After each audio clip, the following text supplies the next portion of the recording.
গাজাৰ যি শেহতীয়া পৰিস্থিতি সেই পৰিস্থিতি কেনেকুৱা ৭ অক্টোবৰত প্ৰথমটো আক্ৰমণ কৰিছিল হামাছে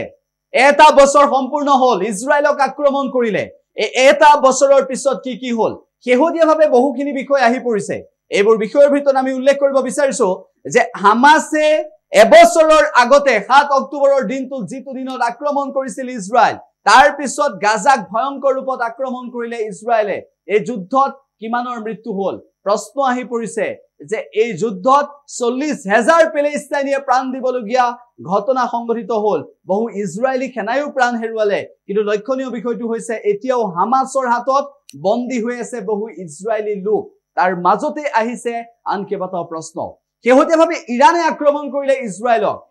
ইজৰাইল আক্ৰমণ কৰাৰ পিছত ইৰাণৰ ইমাম তথা সুপ্ৰিম লিডাৰ আয়াতুল্লাহ খামনে শেহতীয়াভাৱে কেইবাটাও মন্তব্য কৰিছে আয়াতুল্লাহ খামনে কৈছে যে ইজৰাইল আমাৰ প্ৰধান শত্ৰু একেটা সময়তে লেবাননৰ পৰা হিজবুল্লাহ গাজাৰ পৰা হামাছে বহুখিনি হুংকাৰ প্ৰদান কৰিছে আৰু বিশ্বৰ ইছলামিক ৰাষ্ট্ৰ একত্ৰিত হৈ যুঁজ দিবলৈ সাজু হৈছে ইজৰাইলৰ বিৰুদ্ধে এনেকুৱা প্ৰেক্ষাপটত ইজৰাইলৰ বিৰুদ্ধে যেটো সময়ত সাজু হৈ উঠিছে সকলো সেই সময়ছোৱাতে আন বহু প্ৰশ্ন আহি পৰিছে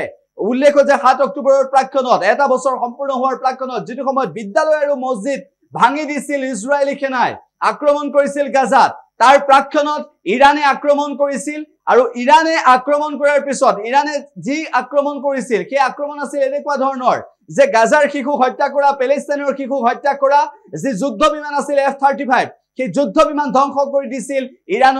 ইৰাণৰ আক্ৰমণে ইজৰাইলৰ সেই যুদ্ধ বিমান ধ্বংস কৰি দিছিল তাৰ পিছত ইৰাণৰ ইমামে বাৰম্বাৰ ভাবুকি দি আছে আমি সৌদি আৰব নহয় ইৰাণ হৈছে বিশ্বৰ আটাইতকৈ শক্তিশালী ইছলামিক ৰাষ্ট্ৰ এনেদৰে হুংকাৰ প্ৰদান কৰিছে ইয়াৰ পিছত ইৰাণে হুংকাৰ প্ৰদান কৰাৰ পিছত ইজৰাইলক বাৰম্বাৰ হুংকাৰ প্ৰদান কৰাৰ পিছত ইজৰাইলে কেনেদৰে প্ৰত্যুত্তৰ দিয়ে সেয়া হ'ব লক্ষণীয় কিন্তু তাৰ মাজতে আন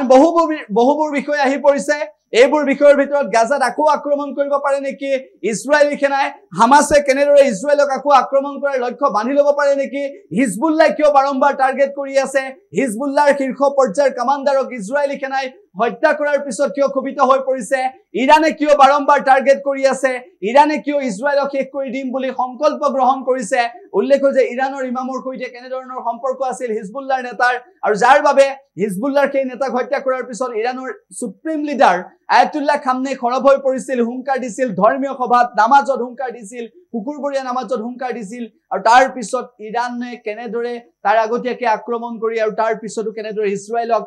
আতংকিত আৰু ত্ৰস্তমান কৰি ৰাখিছে সেই কথাও বাৰম্বাৰ স্পষ্ট হৈ পৰিছে আমি উল্লেখ কৰিব বিচাৰিছো যে ইজৰাইলৰ শেহতীয়া যি আক্ৰমণৰ লক্ষ্য সেয়া ইৰাণ হ'ব পাৰে নহবা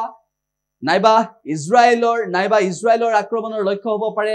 লেবাননৰ হিজবুল্লাহ অন্যথা হামাছক সম্পূৰ্ণৰূপে ধ্বংস কৰিব পাৰে ইজৰাইলে কিন্তু তাৰ মাজতে আন বহু বিষয় আহি পৰিছে যে শেহতীয়াভাৱে ইছলামিক ৰাষ্ট্ৰ একত্ৰিত হৈ ধ্বংস কৰিবলৈ নামি পৰিছে ইজৰাইলক